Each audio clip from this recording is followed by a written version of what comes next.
Hey, All right. good evening, everybody. That line. Hello. We ready to start, John? We are. Okay, I'd like to call the May 2021 meeting to Planning and Zoning to order. Can I have a roll call, please, John? Chair Costello, Present. Commissioner Bruno, Present. Commissioner Halm, Present. Commissioner Svetska, Present. Commissioner Cantillo, Present.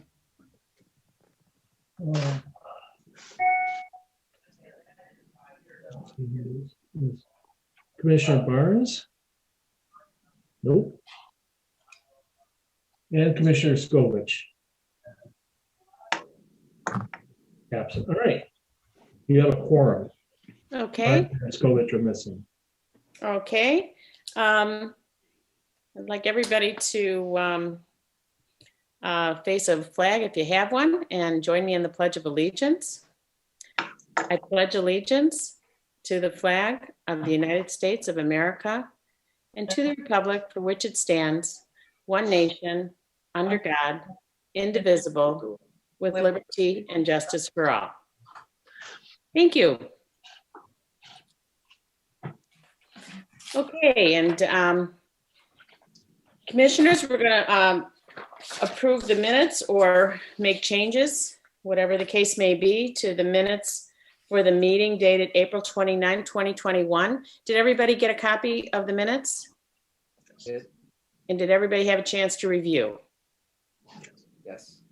Okay. And I'm sure everybody saw this one, but on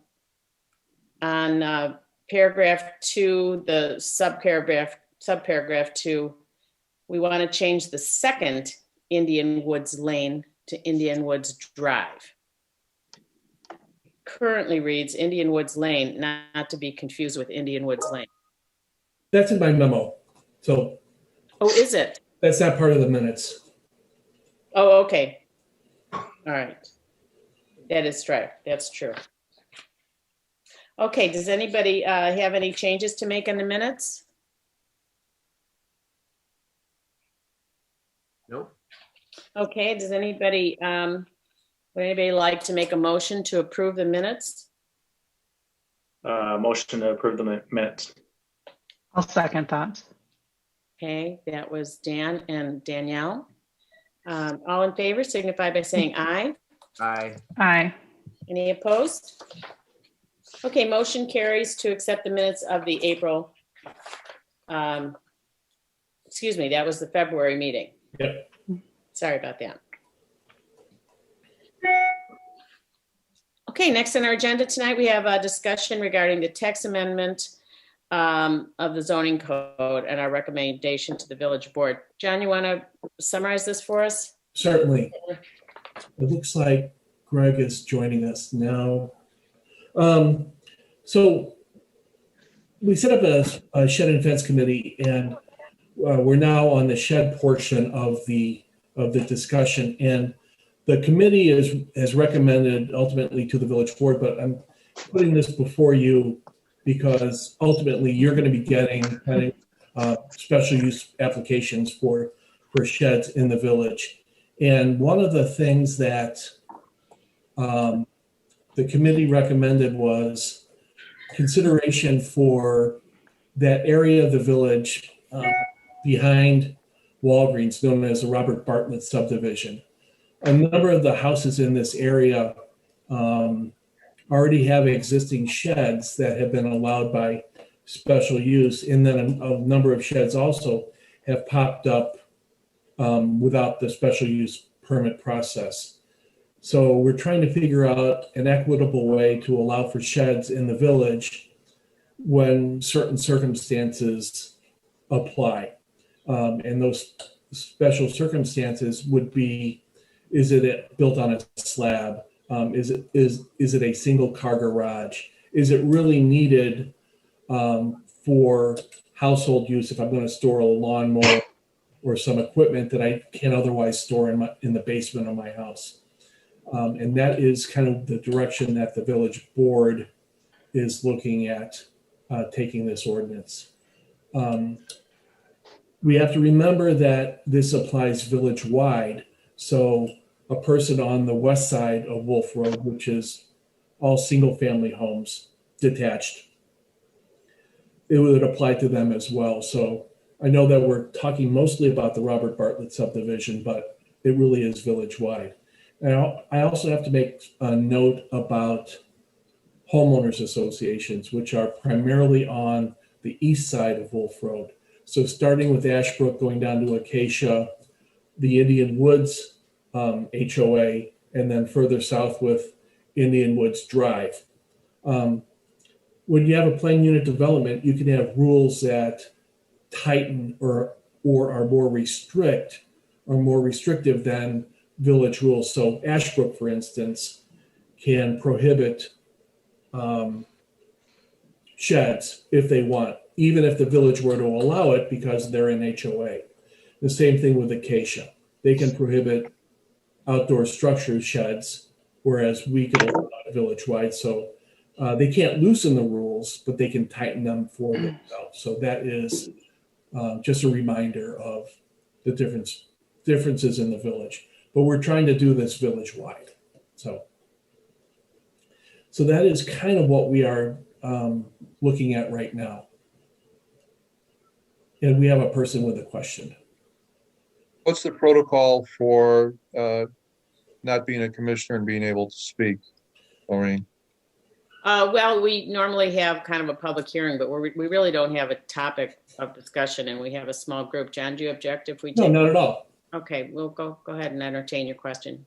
Yeah, the Robert Bartlett Division, all homeowners there submitted a petition requesting that they not be under the sheds requirement.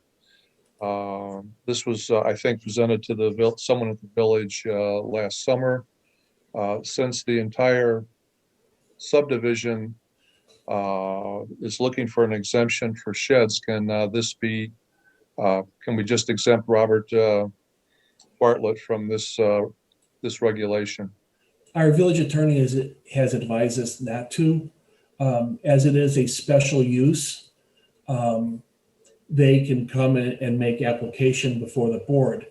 When we did this last in 1985, every one that I can find was approved. So it was a process that had to be followed because it is a special use process, but it is, so no, we just can't carve out Robert Bartlett subdivision and make its own zoning classification because it's already zoned R1, but we can set up criteria that would pretty much assure somebody that if they met the criteria that they could be granted a special use. Which is the attorney is saying that shouldn't be the case, but we should not treat them differently, because I did pose that question. Yeah. So, but if that's recommended, then that could be done. Is that correct? Yes. So one of the things that we remember on a special use is you have to notify everybody within 200 feet of the property with a registered letter. So everybody knows what's going on. And historically, now this is no guarantee of future performance, that when the neighbors object or approve of something, it usually is given great credence by the Planning and Zoning Commission and the village board. I got to shut my door. Hold on one second. And pardon me, I don't mean to interrupt, but Diane is waiting to be let into the meeting. She just texted me. Oh, thank you. Panel 6. John, are you able to let? Oh, there she is. Okay, Yes. Great. Thank you.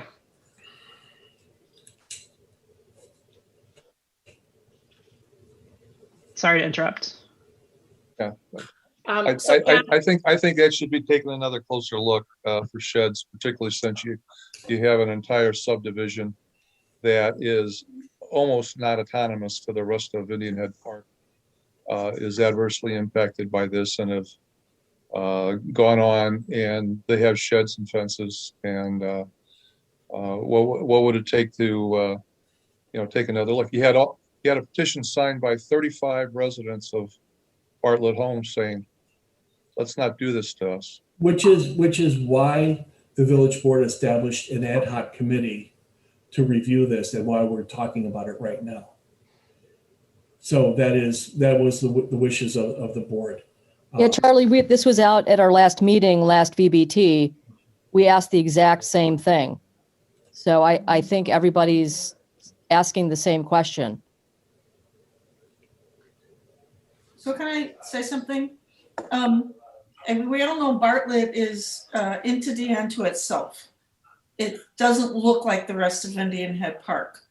And they have needs that are different, that appear to me. And so those sheds are not for lawnmowers they can keep in their basement. Those sheds in many cases are for their livelihoods.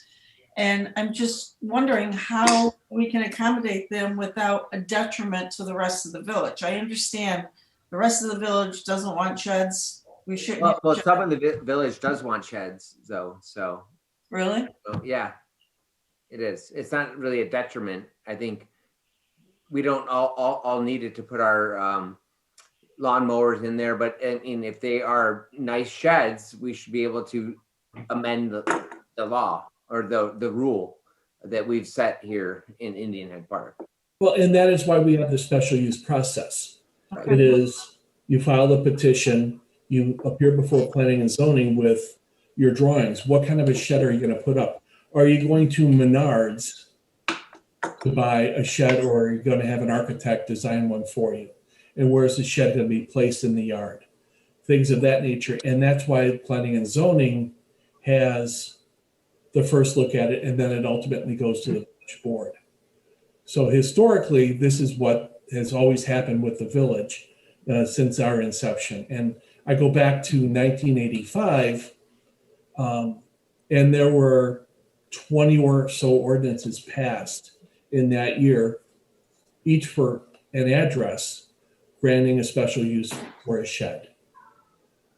What's the thought process behind having someone who is approved eventually sell their property and then have to take the shed down, as opposed to letting it go with the home? All right, so for the people who have existing sheds, our attorney advises us that without something specifically in the special use ordinance granting them permission, that the shed should stay with the property.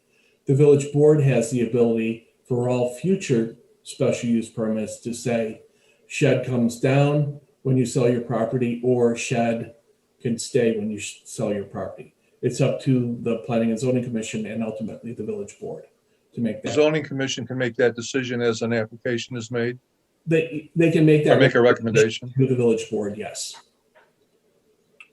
But ultimately, it's the board of trustees who makes that call. So, John, like within the last couple of months, we talked about the chicken coops and the idea of developing like a standard for what they should look like. I mean, are we able to develop a standard for what the shed should look like? And then at that point, when they come in for special use, it's decided by the village, or does it continue to have to go back to the zoning and planning committee? Right. It is, unless if we were to change our zoning code, I would recommend it going before planning and zoning, because it is part of the character of the village. And I point out that our shed ordinance is unique among the municipalities I'm aware of. So in most towns, if you meet the setback requirements, you can put up a shed. For us, no, because of how we were envisioned as a village with the rolling terrain, the board felt it important to have a requirement for sheds. So that is what we're going on, the historical usage of sheds.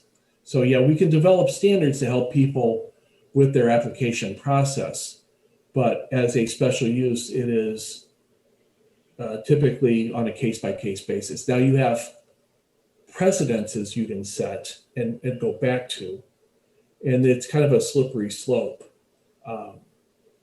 If you allow one person at 1332 whatever drive to have a shed, and 1334 whatever drive has the same criteria and the same type, it would be hard to turn them down. You could, but it would be hard to. So I think developing guidelines to help people know the process is great. But I think you should consider every case individually. Is this a good meeting to talk about that now, John? Yeah, absolutely. Absolutely. Yeah. Because what's going through my head here is a little bit like, okay, if it's in the buildable area, I think and is nice, attractive and well built, I think we should give it a pass. But there's a lot of people who simply don't have that in the buildable area. So if it had to be outside the buildable area, maybe like with acceptable fences or built-in pools, if there's some kind of natural Screening. that, maybe that would be a criteria, because it would, it still would be not change the look. You could screen it with like an arborvitae. Or some Yeah, dense- just in an area of your lot that has a lot of, bushes or trees or things like that. Maybe that would be something we would condition the approval on. I think it does need to be something that we look at on a case-by-case basis, though, because, for example, there's a lot of sheds at the very south end of the village behind the homes that back up to Joliet Road. Mm-hmm. And I don't know whether they're, legal or illegal or whatever, but having spoken to someone who lives over there, or who live over there on Osceola Drive, the placement of those sheds is causing drainage issues for the neighbors. Problem. Because they're placed at the back of the lot against the fence. And when there are deluge rainstorms now, which we seem to have more often, they're diverting water out of the natural drainage path and into people's basements. And so there are people that have lived there for, decades who never had water in their basements who now sometimes do. And there's a lot of sheds there that are probably causing some of that problem. So they may have been approved way back in the day, or they may have just always been there and no one ever, said anything, and they're just there. But I think, especially in this village, every lot has probably some kind of unique situation, that the zoning commission might want to look at and say, okay, in this case, it's okay to put it here or over here. Maybe we'd make an exception to the typical placement criteria that we establish, but Something like a topo. Cause an issue for a neighbor in a situation like that, where it's maybe affecting the drainage pattern, or it's, something like that. So I do think it's hard to create, standards that you could that staff could just apply by right anywhere on any lot in the village, because there's so many unique lots in this village that have those kind of issues. Would something like a topo survey of the lot? Materials, maybe, size and materials, we could give a lot of guidance as to, if as long as you're not going to cause a problem for your neighbor and it looks this nice, you'd probably get approved. But I do think that the zoning commission would still need to look at it and just make sure that there aren't some kind of unique situations. Yeah, like the last one that we didn't approve was right in the eyesight of the neighbor. Yeah, and then it was 10 feet from the neighbor's kitchen window, even though it was 40 feet from their house. It was, it was. And they already had an outdoor, Right, they already had an outdoor structure on their lot. So that was another. It was just an unusual configuration, of a lot layout that caused that problem. So. I think we could establish some quality criteria for them, and maybe a size limit or something like that, but we would still need to take a look at it, I would think, and issue a special use recommendation and then have the board, either agree with what the zoning commission suggests or override it. They always have the ability to override a recommendation. But there are different shaped lots, different configurations that would have to be considered, I think, for something like that. Anybody else have any input, commissioners? Yeah, I mean, I do think, when we had the fence conversation, there were a lot of residents on the west side of the village that were concerned about, that visual appearance that would be affected by fences. And I would think that some of them, especially in some of those smaller or more uniquely shaped or sized lots, might also have some concerns about, a neighbor putting up something that might be disruptive to their, vista out their window or something. So I do think it's important to do it on a case by case basis, especially if we're talking about the village as an entirety for those sections that are not HOA'd. I agree. I think it's a good idea. I agree with you. And I agree with Diane's about if the fences or the sheds, but the fences and sheds are two different items. And if you have a shed and it meets the criteria that we decide that it should meet, then we should allow those and maybe need to change the zoning rules for that. But fences and sheds are two different items too. Like fences, I agree 100%. Like I don't think the village should allow fences, but sheds there should be some allowance to let it proceed.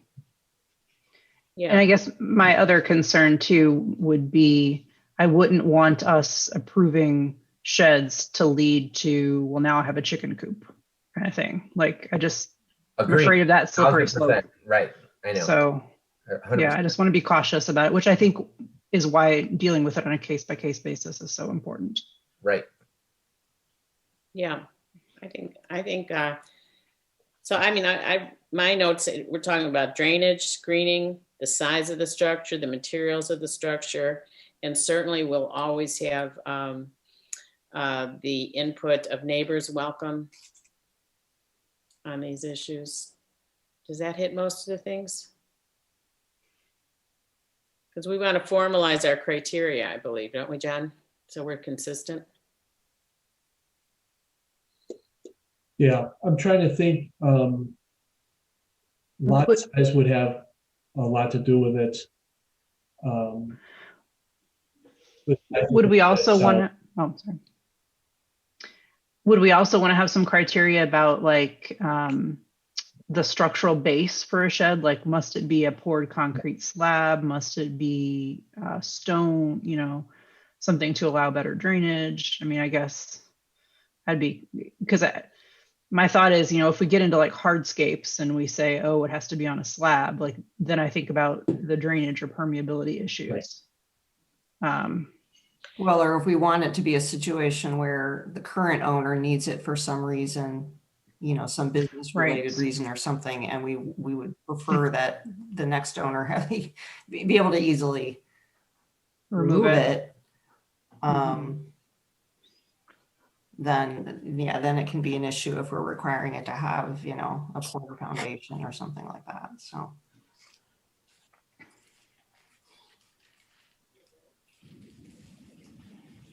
But this would have to be permitted though, John, right? A building of a deck, building of a shed has to go through the permit process. It would after approval. So it's kind of run simultaneously.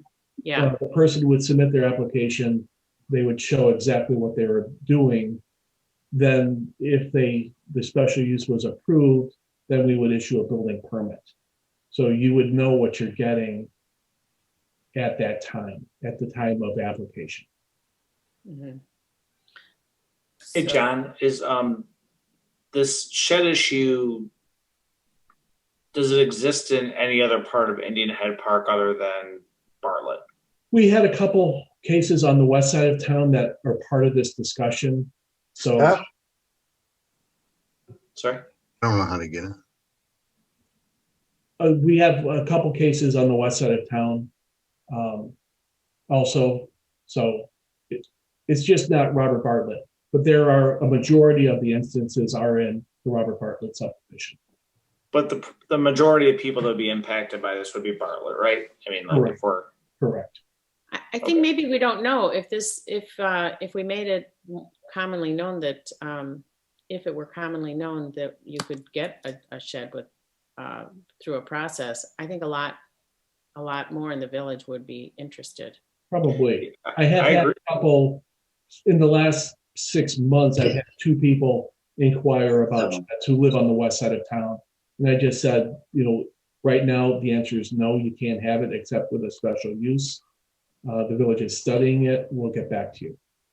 And Noreen, I agree with you that there's other parts of town that could want to do this once we develop some standards. I'm just wondering if this kind of represents an opportunity for us to kind of get the people from Bartlett together collaboratively with somebody and just try to do this on like not necessarily like a case by case basis, but like if they are the primary people impacted by it, if we can work with them to develop some standards and like kind of get 35 things into one and like come together on it, then it kind of sets the standard for the rest of the village, right? Like they were part they can't agree, then like why should we be going down the road of trying to like kind of pick different standards? Like just these are the people that are most impacted by it. Let's see if we can get everybody together, put them in the room and say, what do you guys want? And then that develops a standard for the rest of the village. We did include them in the original discussions, but as far as developing standards, that was not part of the agenda at all. It might be worth bringing the committee back together and developing standards if that is. That sounds very appropriate. Yeah. But can I say something? The standards for Bartlett might be different than the rest of the village may consider to be appropriate. Yeah. Well, that's why we would ultimately make those decide those standards, wouldn't we? We would ultimately make a recommendation to the board as to what those standards would be. Okay. But drainage standards, foundational standards should be applied village-wide. I agree. I agree with that. Construction. Go ahead. Sorry, I interrupted you, John. You want high quality construction, no matter high quality product.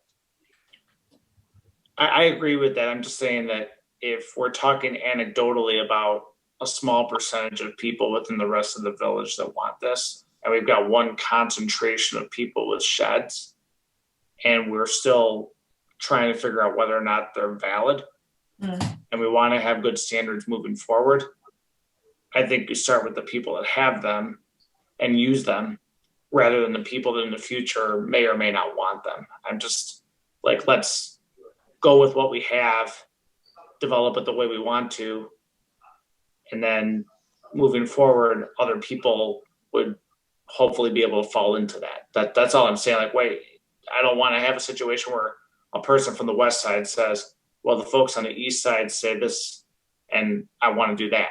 Like, I just think that it kind of creates a unique opportunity where it's very concentrated within the village.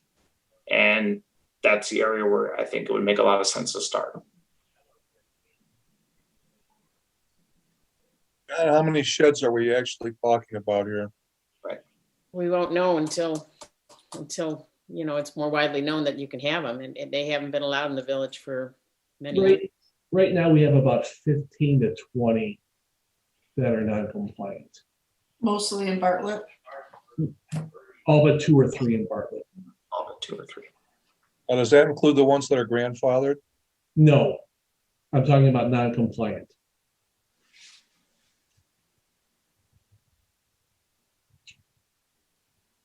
Brian, I like your idea. If most of the people that are involved are in one concentrated area, it sounds like that would be a good idea to get them together to talk about these very issues you're looking at. Well, and Charlie, to go on what you were just talking about, I did talk with the people in the Bartlett subdivision about doing one, even though each case has to be individual, the mailings can be quite expensive because you have to notify every house within 200 or 250 feet. And rather than having 5 homes, let's say, do 5 separate mailings, do a combined mailing to encompass the entire area to help streamline the process. Because it can be daunting to go through the permitting process and helping them along. So, and then like we did in 1985, and I only know this from reviewing the minutes and talking with the former trustee who was kind of spearheaded this, is they had just planning and zoning for several months, 2 or 3 cases on the docket every month, just to go through the shed special use process.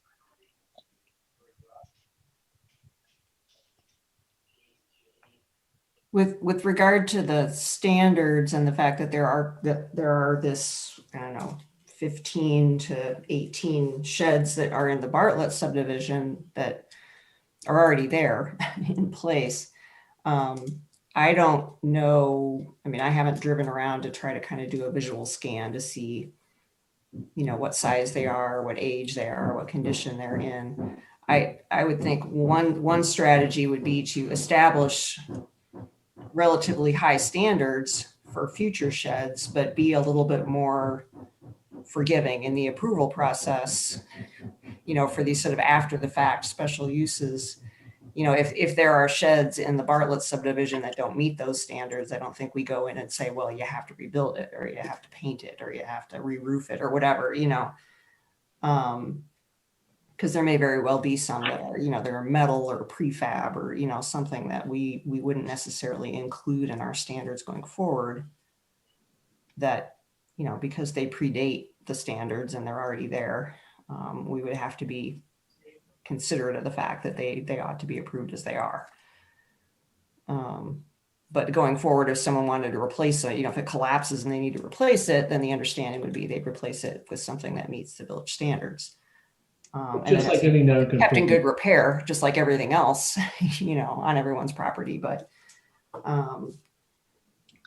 I don't know that just, if there are a bunch of, prefabricated metal sheds in Bartlett, that doesn't necessarily mean that that's something that we should allow in our standards going forward. But I do think it wouldn't necessitate insisting that those be replaced with something that's different than what's already there.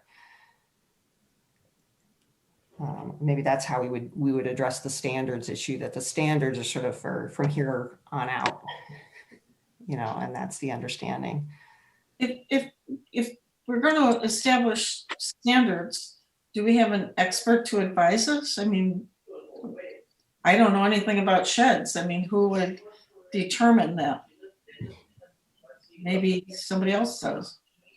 We have inspectors for any building that's done with permits, John. Do we not, John? correct, yes, we do. So they could know as far as the quality of construction. Okay. And a drawing of how it would look with plants and vegetation around it. I mean, it wouldn't accept anything that was obtuse. I mean, it's our eyes, right? Our eyes would be able to decide if it was going to be good or not. Yeah. As well as the inspectors to say it was a solid piece of ground that didn't ruin drainage. I mean, it's not science. Mm-hmm. Yeah. Excuse me, this is Lou Roski was on the committee about sheds and fences. Could I say something? Yes, please.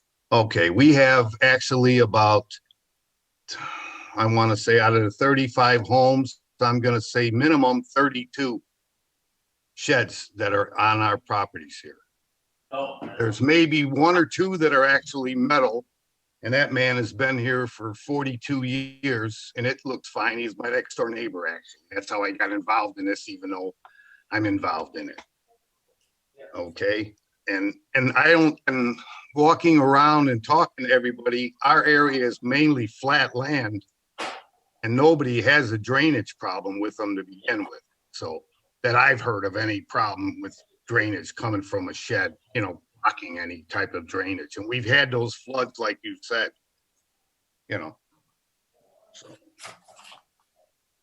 And mainly most of them are 10 by 10 or 10 by 12 sheds is what they are. I think mine's a 10 by 8 actually. And I've been here 22 years, so. I would definitely like to have in our criteria that we'd like to attempt to preserve the park-like atmosphere of the village, recognizing that in the Bartlett subdivision, it is a little bit different than the rest of the village. So maybe we could be a little bit more forgiving about that criteria. But yeah, anyway, similarly to how we have our findings of facts, we need to set up some general guidelines that we'll be discussing every time it comes in front of us, I take it. That's what I would really like. It would help the process, especially when we're talking to the applicants, giving them. And then it'll be fair and we'll be consistent. Yeah. Mm-hmm. So, okay, so how are we going to proceed on that, John? Should when we review the minutes, should we? Can you draft something that these are the criteria? We'll get some criteria for you for the next meeting. Okay, and then we'll discuss it and tweak it. Yeah. Good. Yeah, great.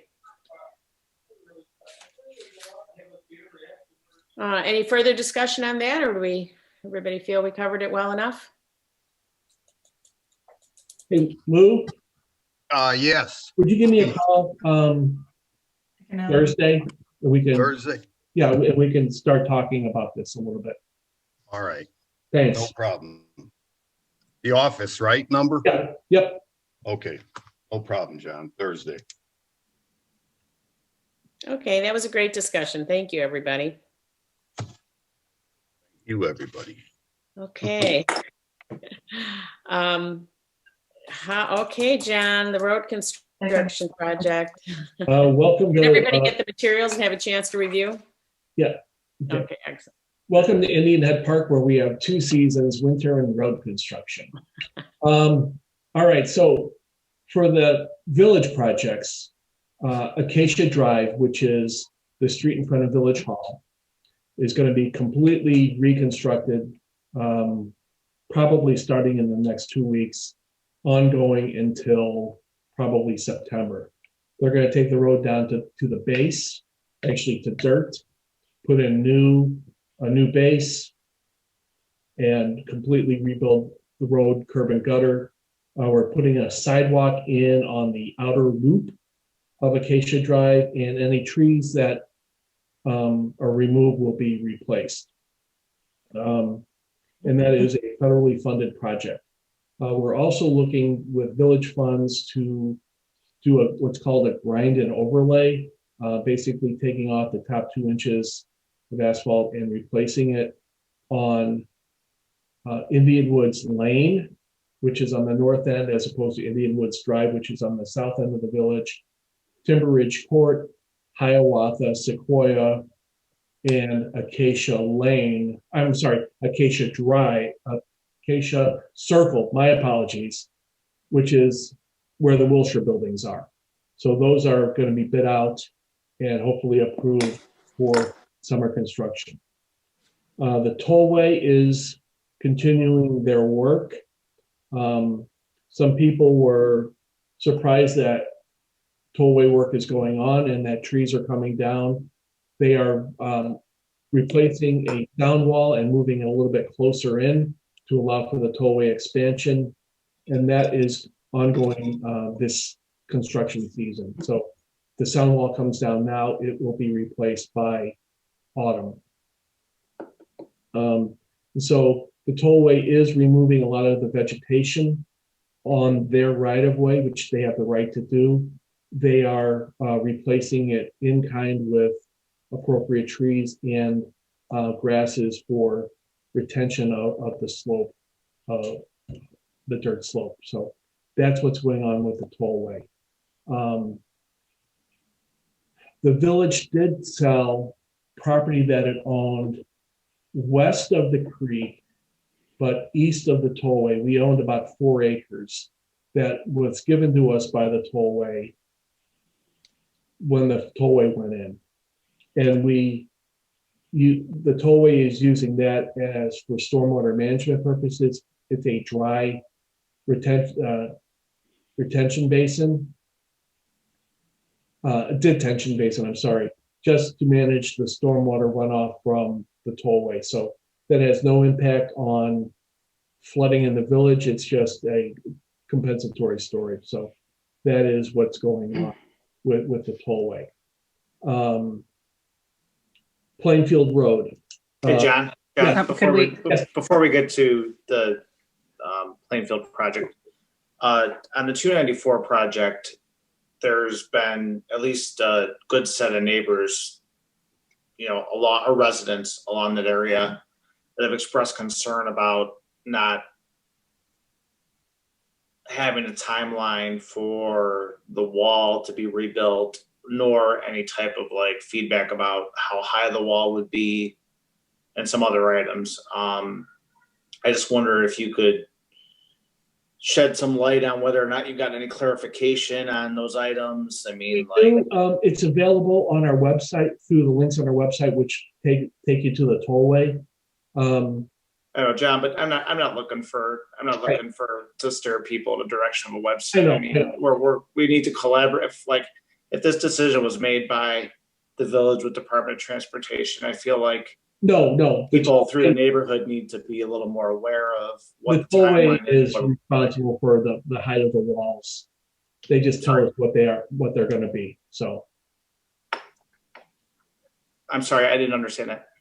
The tollway did not consult the village on the height of the sound walls. They have their own criteria that they follow.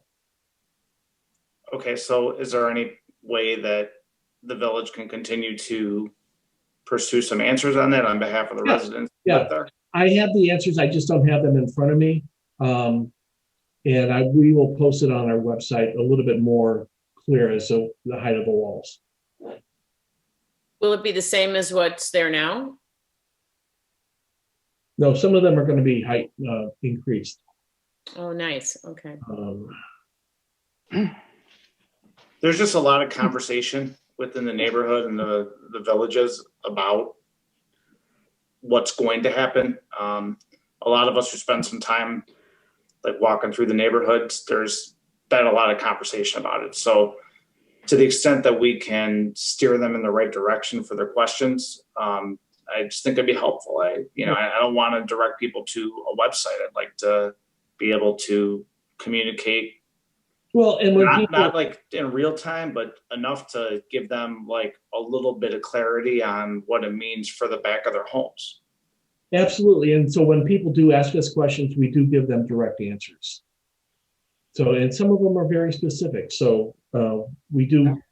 And the website has contacts for the tollway to send emails to or phone calls, and they do respond. And if anyone has questions, they do respond. But there's a lot going on with that, and I know people don't like it, but the tollway is different than the Department of Transportation, like IDOT or anything like that. They're their own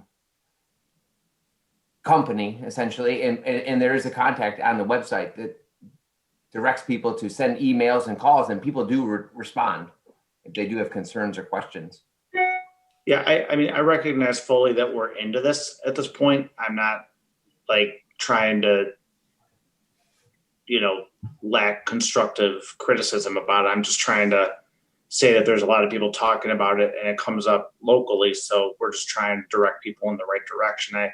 It's not a matter of why it happened in the past. It's what's going on in the future regarding the reconstruction of the walls and other items that those people just happen to be concerned about. To the extent that people can shed some light on it, it's going to be very helpful. Okay.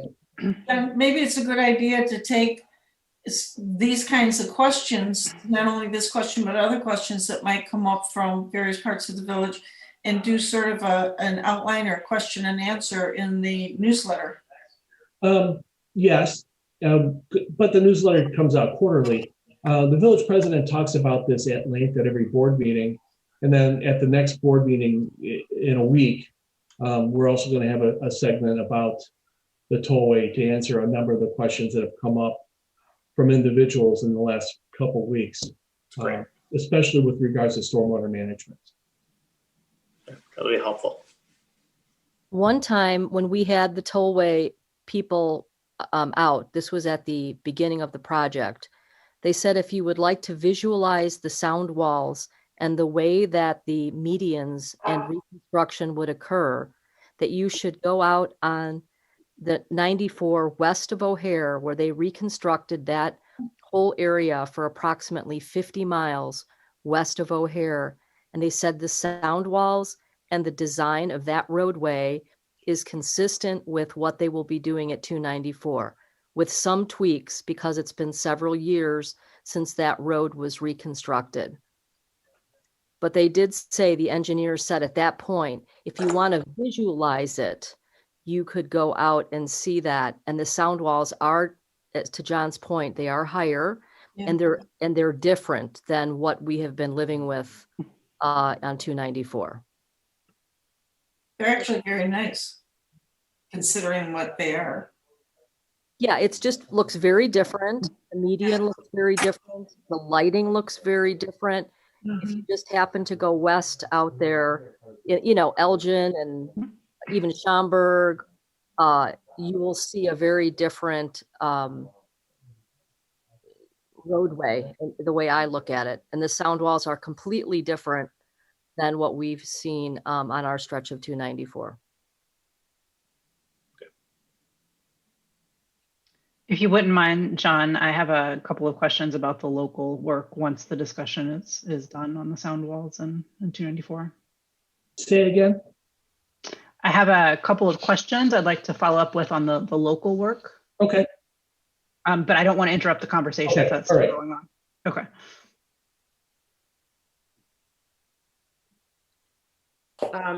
Any more, I guess, you want to circle back to the local work? Danielle? Yeah. Yes, I'd like to. Yeah, let's do that. Okay, perfect. So with regards to the streets that have been identified for repaving, there have been a lot of survey teams out doing a lot of marking, at least on Hiawatha. And some of the neighbors have communicated to me that they were told that they are also going to be redoing the drainage on those streets. Drainage is usually part of the work, yes. Okay. Do we have any idea like how far into the respective front yards that they might be going for that drainage, or like what the structure of that project is going to look like? No, and what not the yet. timelines are? I don't have that information yet. They're still doing the survey. Okay. I can tell you though that it will be in the right of way. Well, Right. it should be in the right of way because we have unique right of ways on Hiawatha and Sequoia. Right. So we would be communicated with later what side of the street that would be on and how Correct. much of the right of way they would be utilizing. I have no idea the scope of the drainage work until Okay. they tell me. Okay. And that would be communicated to the residents, Yeah. I would hope, in a timely fashion. Yes. Okay. Because we will normally just send out a letter to everybody saying this is what's going on. Okay.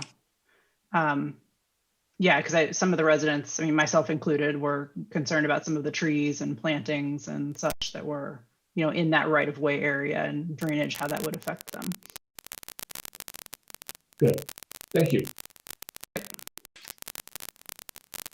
Any further discussion or questions on the road construction, the current road construction projects? Typically for a project like that, will there be a letter or a flyer dropped off that gives residents, I don't know, a week or a couple weeks of notice Yes. Yeah. about when access to their property might be affected? Yeah. We'll do the letter to start, and then as we get closer to the day of construction, then we do the flyers. Okay. Just we did this similar in Old Town when we were redoing some of the water mains. Okay. Just so we don't schedule the block party for the week that they're, Yeah, you yeah. know, out there. Okay. Uh, Okay. Then we'll move along to the Plainfield Road corridor study. Just an update. So with part of the bridge work that's being done on over 294, they're going to be replacing that bridge, and they're going to be doing it in the next several years, and they're going to basically do half and half. Do one half of the bridge, and then later on do the other half of the bridge. And they're looking at reconstructing or adding lanes to Plainfield Road from basically Shady Lane and Burr Ridge to East Avenue and Countryside. And the study group looked at a number of options. And one of the options that was thrown out there was 5 lanes from Plainfield Road all the way from Shady Lane and Burr Ridge to East Avenue and Countryside, going through all of Indian Head Park and Western Springs. And that was an option that was dismissed by the start of the study group, but it's still kind of in there. And a lot of neighbors are concerned in Indian Head Park and Western Springs about 5 lanes plus a bike path or a pedestrian path on either side. First off, I do not believe that there is right of way there to accomplish this. Second, I believe that the traffic counts do not warrant 5 lanes, 2 in each direction plus a center turn lane, and all of the construction that goes along with that. So there are a number of signs on Plainfield Road. There's a grassroots initiative to stop the 5 lanes. People have commented to the website that I gave you in the packet about expressing your opinion, and tomorrow is the drop dead date for the opinion. So I'm not asking the commission to make a recommendation, but I'm letting you know that you have the ability to submit comments for or against 5 lanes. I know that the managers in the area are against it, so we are doing our own network within the study group. The Council of Mayors has issued a statement to the county saying, hey, you got to let the municipalities chime in on this. And I'm encouraging the village president to meet with another village president to send a letter expressing that opinion also. So just letting you know what's going on. And it's a phase 1 study, so Yeah, it's it the is. super beginning of anything. So like everyone's getting up in arms about it, but It is, but people are concerned, and I think, let it be known, and we can go from there. Ideally, when we are part of the study group before, the village's goal, and this would have been adopted by the village board, is to have a pathway on the south side of Plainfield Road connecting the bridge to the existing sidewalk near Indian Woods Drive. And then ultimately to Wolf Road. And then furthermore, the master sidewalk plan has a pathway on either side of Wolf Road going down to the very south end of the village, and ultimately, and then at Joliet Road, to be going out to Walgreens. So that is the master sidewalk plan. Great. So anyway, that's what we're working on, letting you know. So that's all. I just wanted to update you on that. Well, that's good to know. Very good. The Plainfield Road Bridge is being completely replaced as part of the tollway project, right? So that will be replaced with a bridge that's wide enough to accommodate whatever kind of path or sidewalk ultimately can connect. it's wide enough right now as well. Bridge, right? Yeah, it's wide enough now to have 2 lanes and a bike path. I mean, and a bike path, yeah. It just doesn't, because there's no way to safely get from one side to the other now. And eventually there will be. We just don't know the configuration. Right. Okay. So.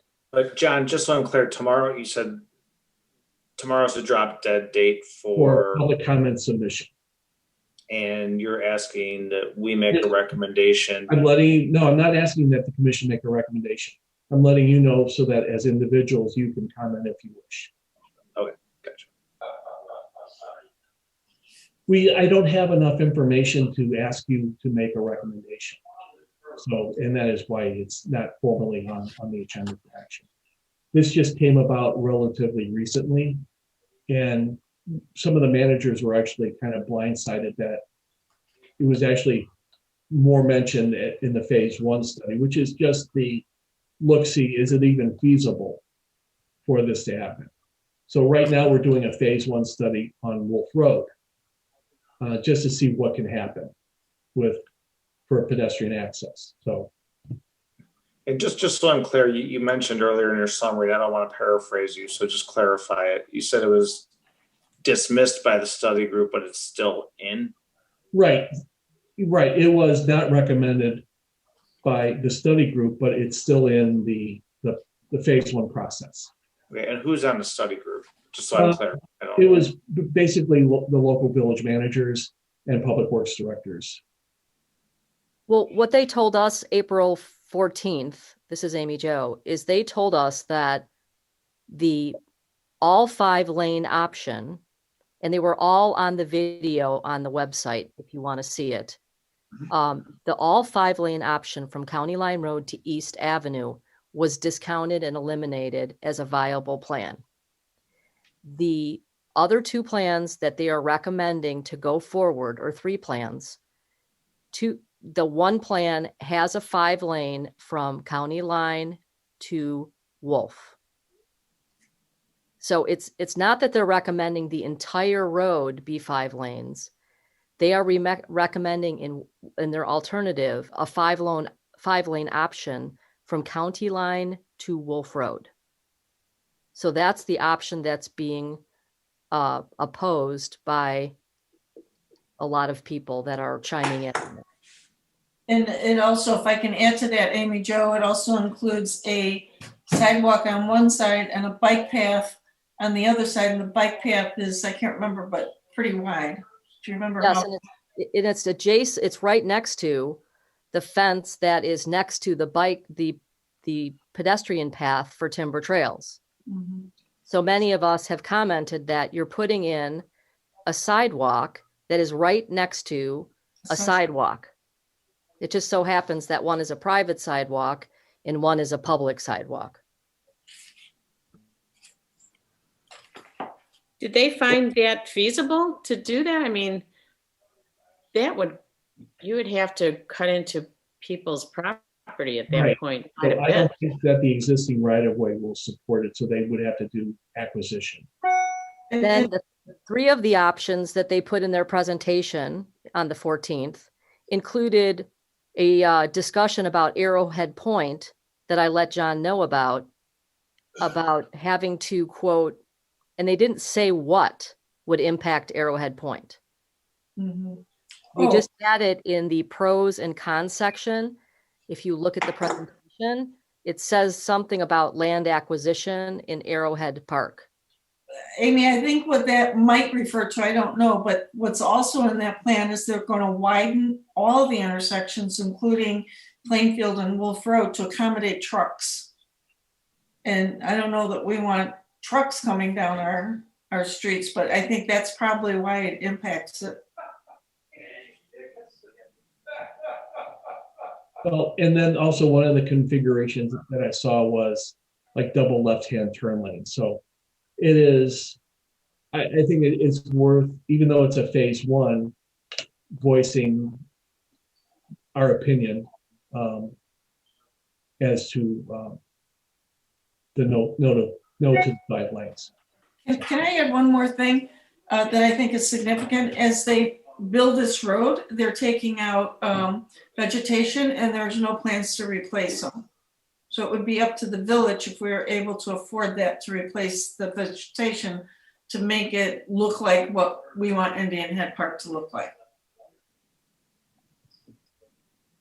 Is that stated somewhere in their presentation that they would not replace vegetation? I mean, some would obviously be impacted if they're going to make the roadway wider, but I know it's not that they would included. have some I don't know that standards. it specifically says it won't, but it's not included in the presentation.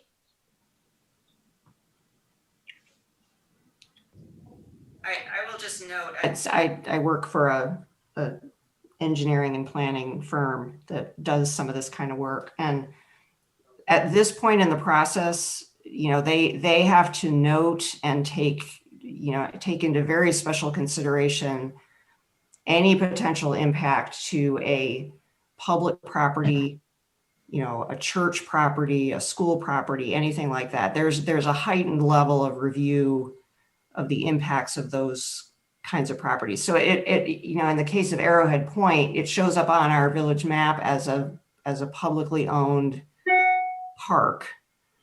And so they have to note it. They have to make sure that they are very clear about any kind of potential impact on that. Even if it was like, we need 2 feet of the northern edge of it or whatever, they still have to highlight that as an impact. And that's just related to the environmental impact work that they have to do. So in a case like this, they would come to the village and say, is there a concern? What is your future plan for this park, or is it going to be affecting anything? And and the village would have the opportunity to respond to that. But that's all sort of part of the just the environmental impact work that they have to do. That anything that is a public amenity, they have to be very, very clear in their work that they might be impacting it, no matter how minimally. So. Maybe there's a potential in the discussion if they do want to impact it by taking a little corner of it, or they need to, make the sidewalk wider or something, that the village can then go back and say, well, in exchange for that, we'd like you to, put some trees in there, or, do something that kind of mitigates the impact to us and it ends up being a positive. So all of those discussions are going to happen in the future, but, what we need to do right now, I think, is be clear with them if there's local concern about the prospect of widening west of Wolf Road. I don't see in what they presented a justification for why the road west of Wolf would have to be wider than everything east of Wolf. And so, and I've submitted an email with stating my concerns about that as, just as part of the public input. They did say they were after possibly off.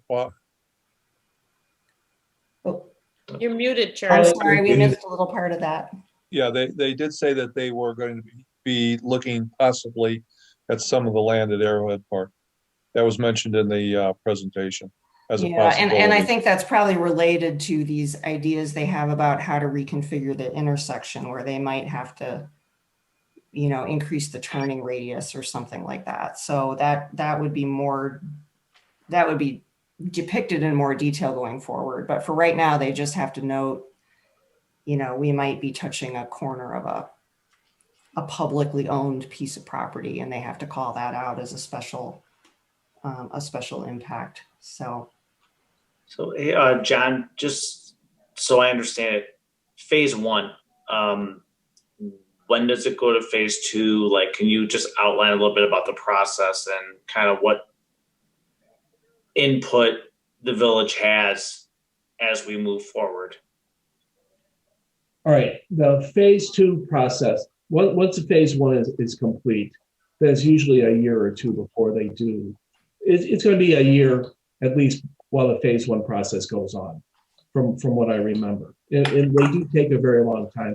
And I'm basing this on our own phase 1 study of Wolf Road, which we started earlier this year, but we probably won't know until December of this year, the full scope of the phase 1.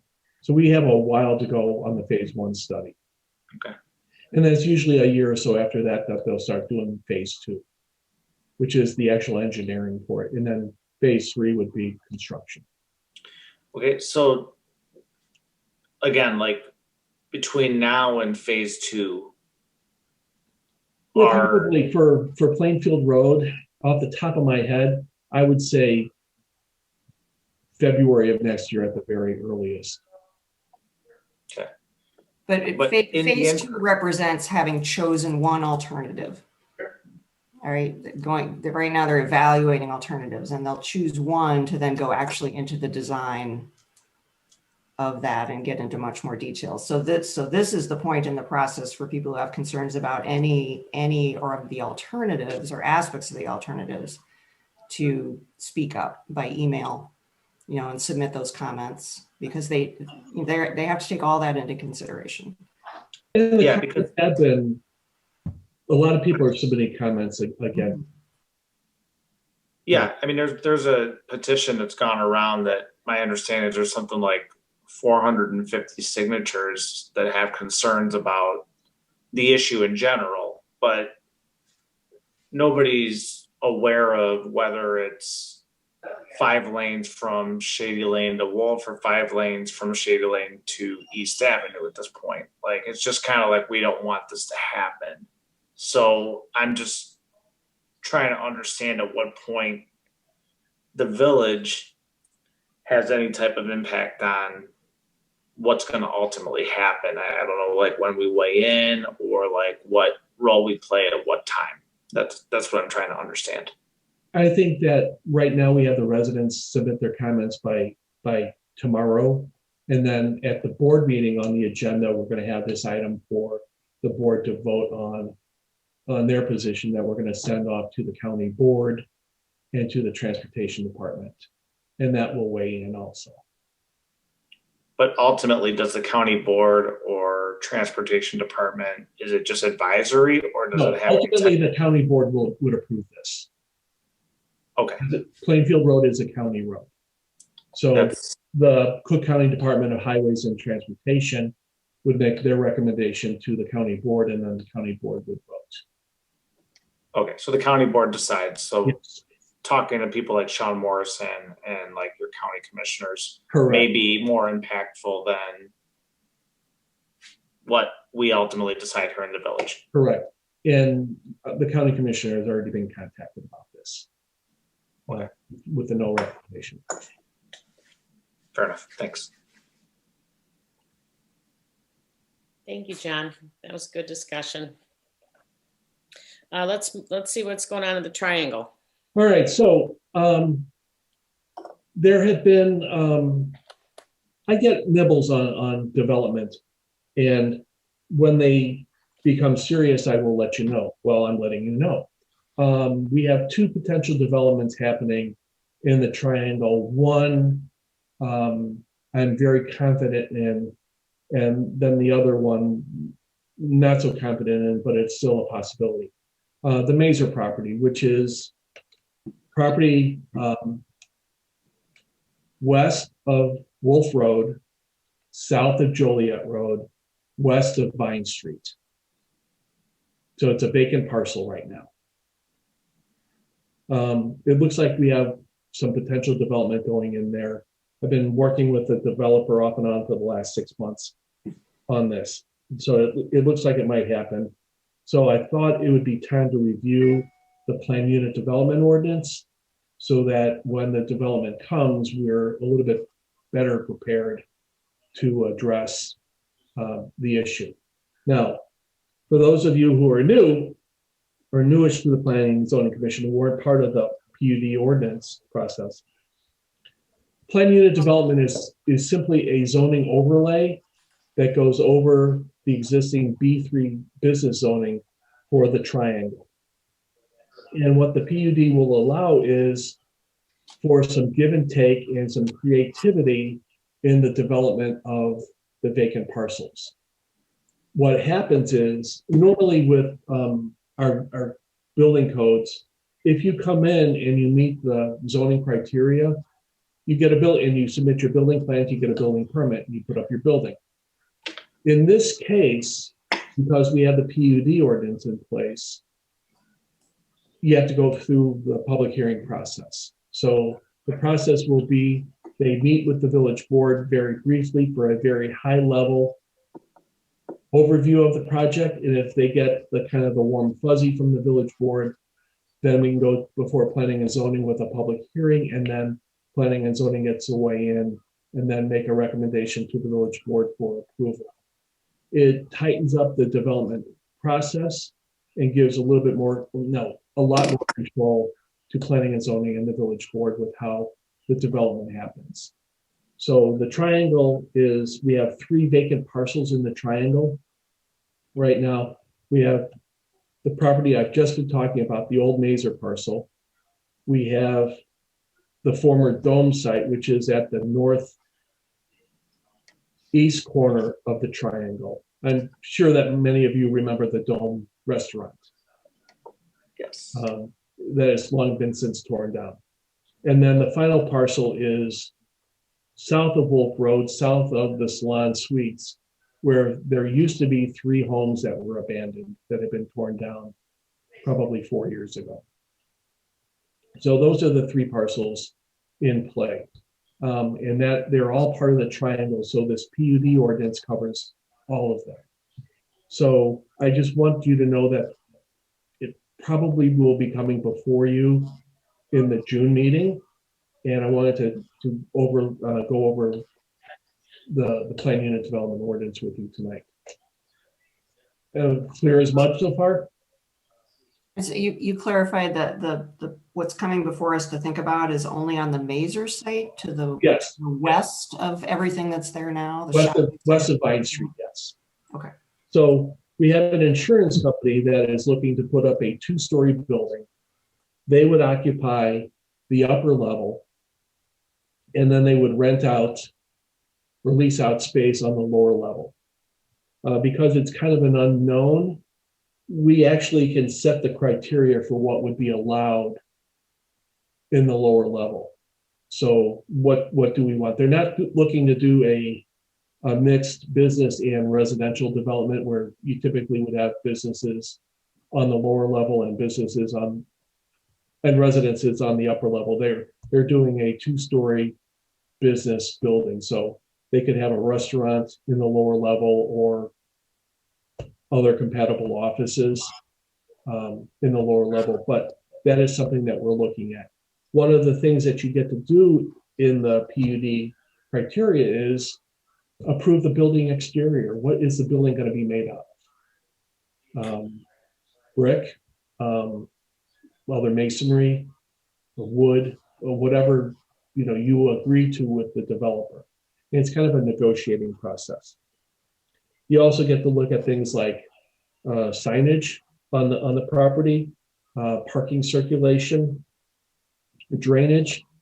They do have to comply with the Metropolitan Water Reclamation District drainage criteria, so they have to have on-site storage for water. Are they going to do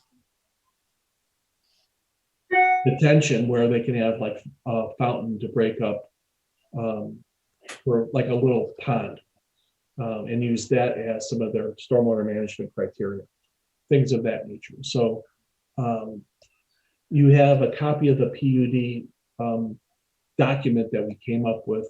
And I just thought if you wanted to have any questions, we can talk about it. Diane is very versed in this also, and so she can chime in too.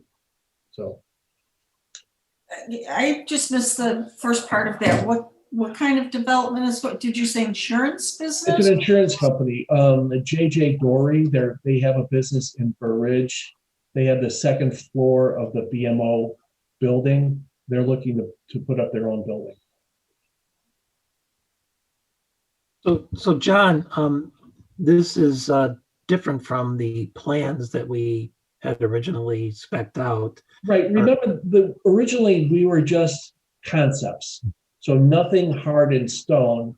And that is one of the hard parts about putting a concept plan out there, because even I look at it and say, hey, that's not what we thought about to begin with, but it was just an example. So. Well, I'm not on the board yet, so I won't talk, but I think the whole thing needs to be looked at in totality. That is part of it. How does this project fit in with everything else? Mm-hmm.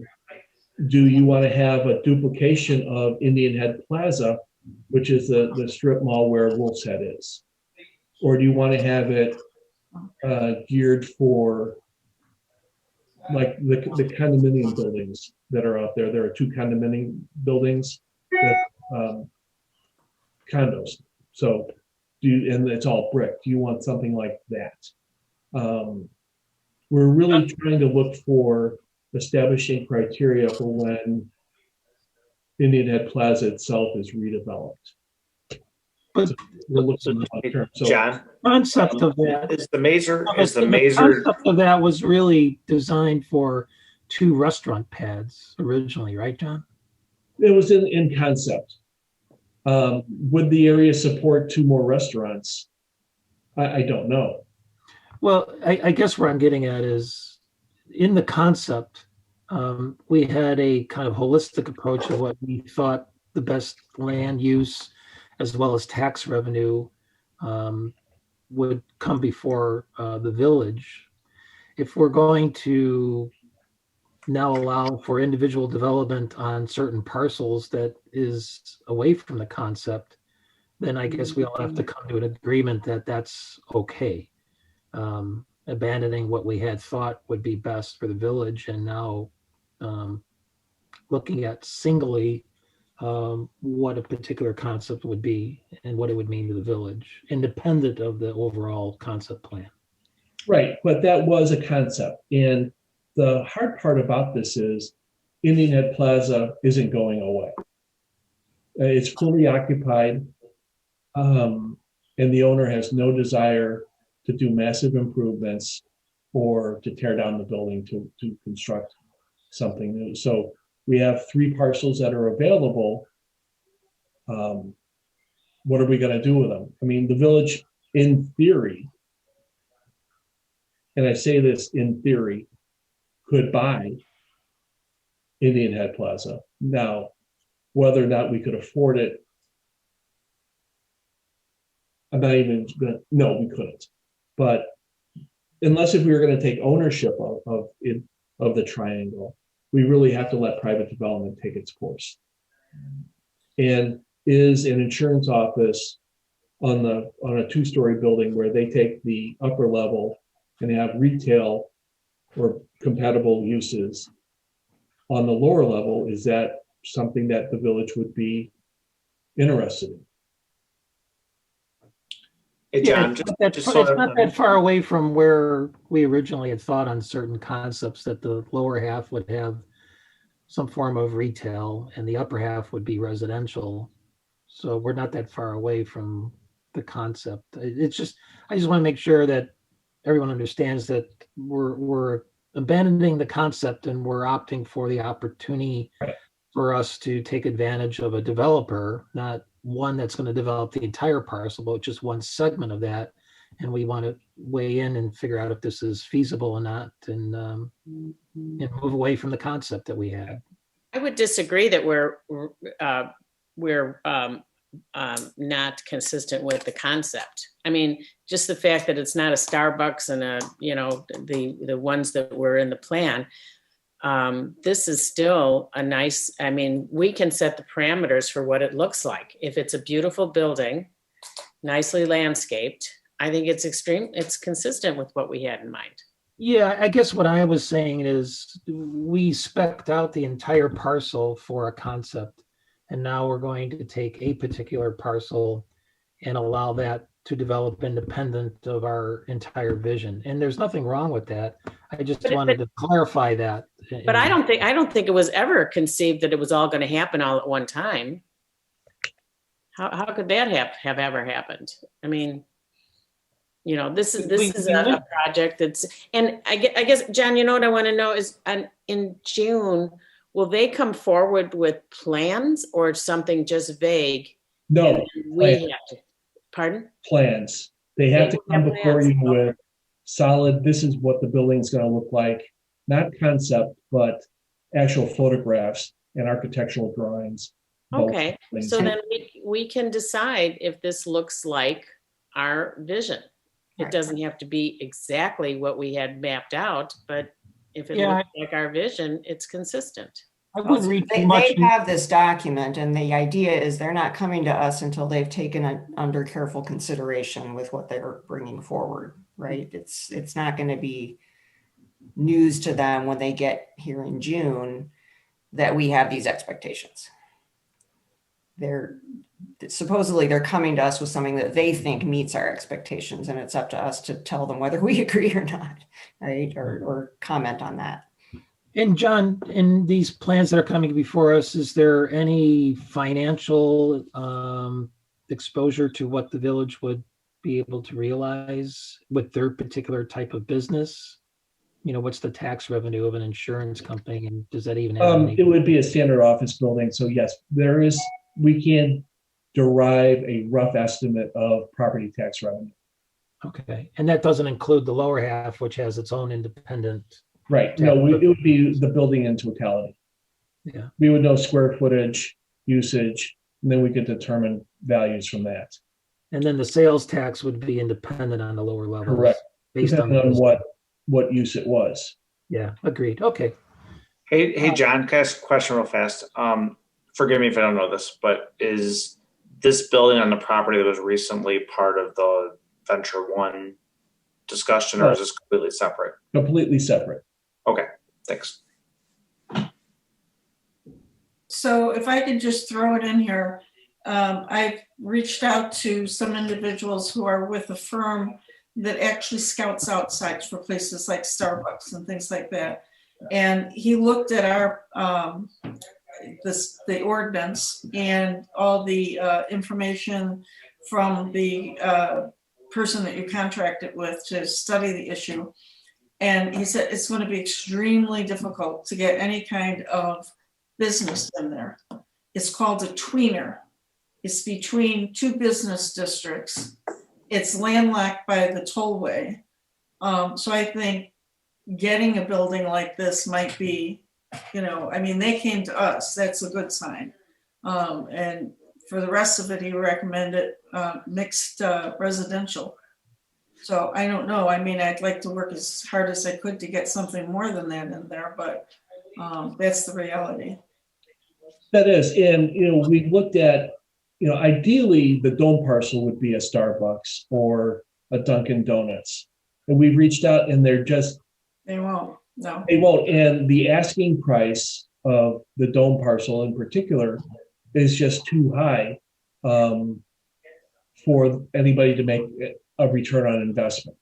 So obviously, my kid sings the best. My kid is the most talented one out there. Well, Nick thinks that his property is the most valuable one in the world. So. And what he said to me was, if there are businesses like Dunkin' Donuts, Starbucks, or others that are interested, they would have come to you already. Yeah. Yeah, I agree. Yeah. But at the same time, and I am excited about this, but at the same time, the building will be there for a very long time. And so we have to make our right decision. And we have to weigh in carefully on this. And I envision like trying to make the whole area look the same if you get a facade or something. I agree. And there are grant programs out there for facade improvement programs. We actually had it budgeted in prior years and it came out. It is something worth looking at. I know that the chamber is interested in facade improvement programs, and we've had meetings with the chamber off and on. Maybe in the future we can, because quite frankly, Indian Head Plaza it's seen better days. Yeah. Let me be polite. John, whatever happened with the gas station idea with Oak Pantry? It was not well received by the village board, so to speak. They had a lot of issues from a planning perspective, and I don't think that the gas station would work, and so they've kind of gone away. I get it. It was a third tier gas station, and on our most prominent corner, we had concerns. Right.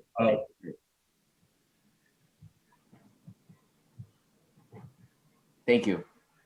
Yeah, I mean, the vision from the PUD concept for that corner, it would be for it to be able to be developed separately from the shopping center property, but be more internally focused where, the circulation could be from inside the parking lot and the perimeter could be nicely landscaped and, so that the corner is attractive.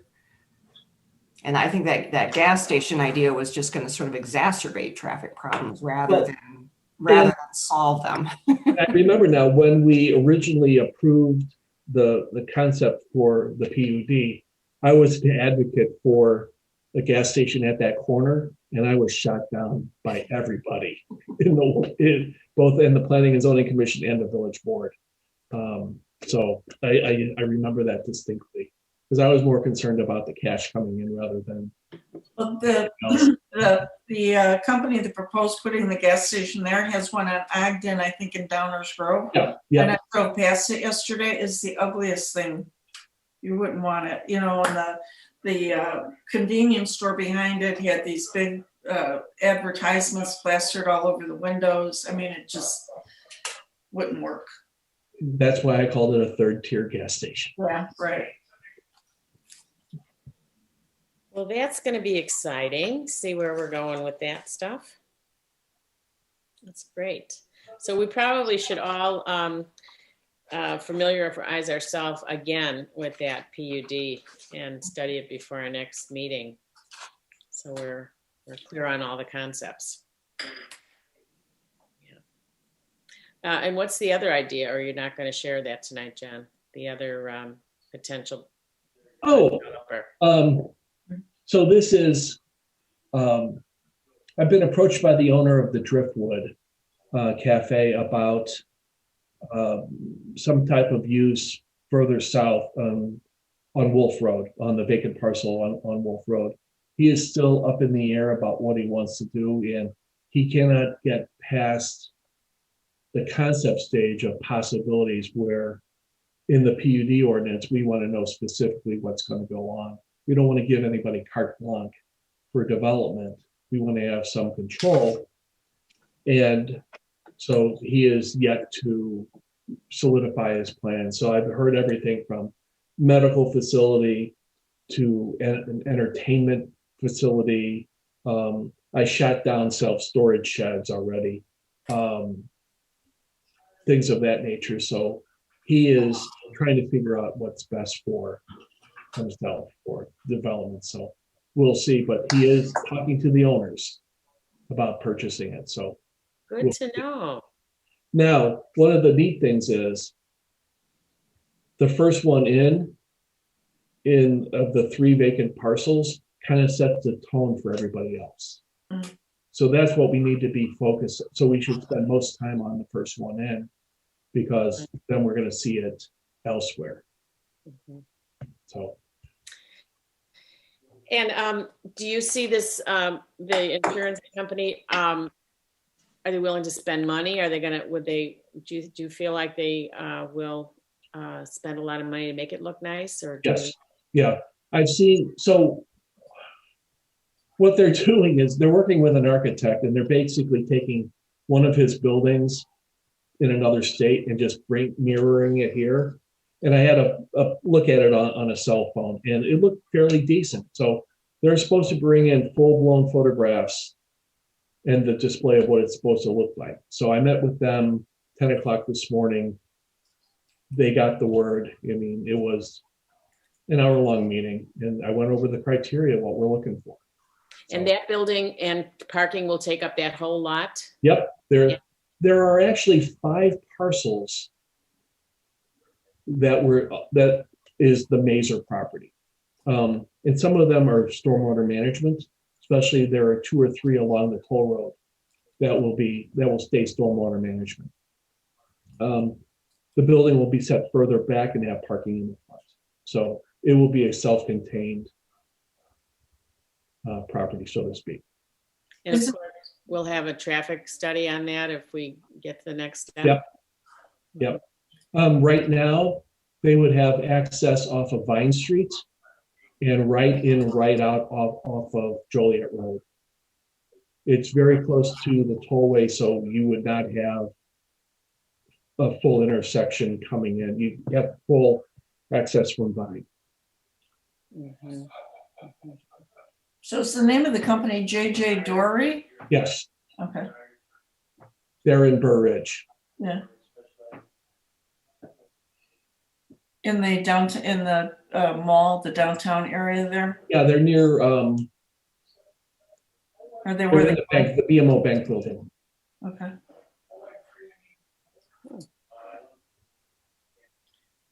you know what kind of insurance? They do the full line of workers' comp, casualty. Great. Exciting, good to know. Yeah, you can, there's a website, JJ Doherty and Associates. Yeah.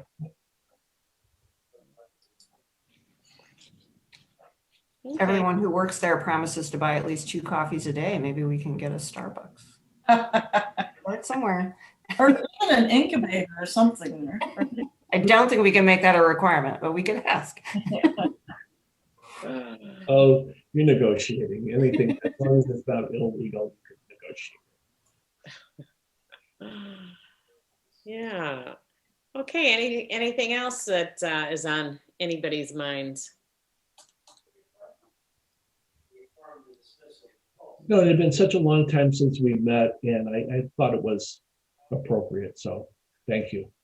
Yes. Well, can I just add, I'm looking forward to, I've been assigned to this committee, so after next week, I'll be an official member. And I look forward to the participation. I found the conversation to be interesting, in depth, and substantive. And so I'm looking forward to joining you. Well, thank you. We welcome you. Thank you. We welcome you. Mhm. Okay, anybody else? Comment? Will we possibly be meeting in person next month, or we're just playing that by ear? We're playing it by ear. It is my hope.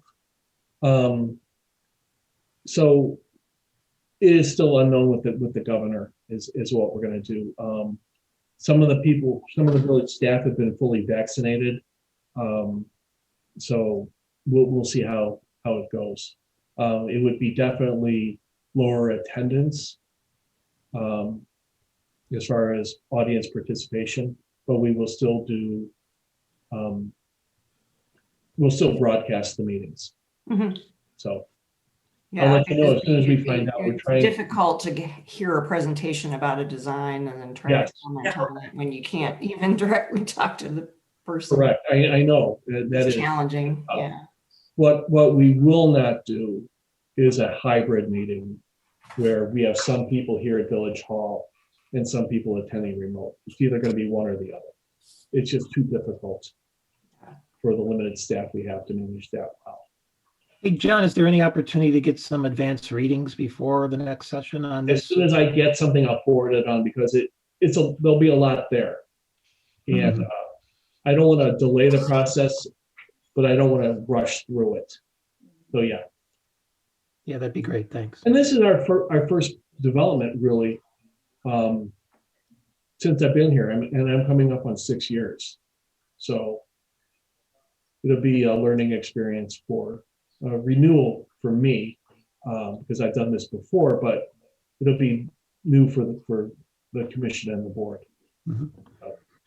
Hey, John, one topic that didn't pop up, but I think there was something where you were going to update us on that, the opposite corner of the Dome property and all the work that was done with the creek and leveling out all the invasive plants.